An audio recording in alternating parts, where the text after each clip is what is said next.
देवता दैत्यों पर विजय प्राप्त करके बड़े आनंद में उत्सव मना रहे थे। तो देखा भगवान ने कि इनको अहम हो गया है कि मैं बलवान हूँ और मैंने दैत्यों पर विजय प्राप्त की। तो सभा के सामने भगवान एक यक्ष रूप में प्रकट हुए।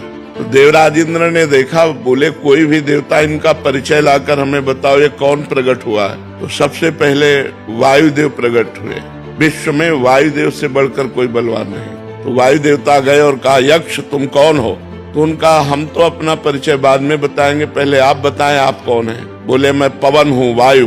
क्या है आप में क्षमता। तो उनका क्षमता ऐसी कि मैं पूरे त्रिभुवन को तिनके के समान उड़ा सकता हूँ। तो एक तिनका प्रकट किया और कहा उड़ा के दिखाओ।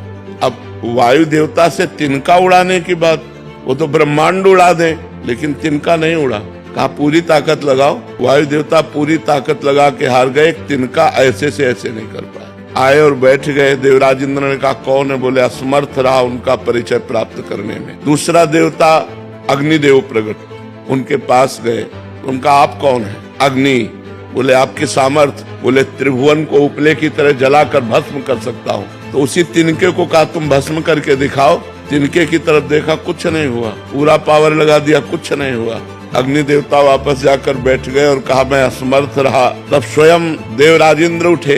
जे ही गए सो यक्ष अंतर ध्यान हो गए। यक्ष की जगह पर दुर्गा देवी प्रकट हुई और उनका देवराज इंद्र तू इतना घमंडी है कि तू भगवान से बात करने का भी अधिकारी नहीं है। इसलिए भगवान अंतर ध्यान हो गए। वो यक्ष रूप में भगवान थे। तो इतना समझ ले, तेरे वायु देवता में इतनी सामर्थ्य नहीं कि तिनका उड़ा सके। अग्नि देवता में इतनी सामर्थ्य नहीं कि तिनके को भस्म कर सके। सब भगवान की सामर्थ्य से युक्त हो। घमंड मत करो। भगवान ही तुम्हारे अंदर अपनी सामर्थ्य प्रकट करते हैं, तब तुम अपना कार्य कर सकते हो।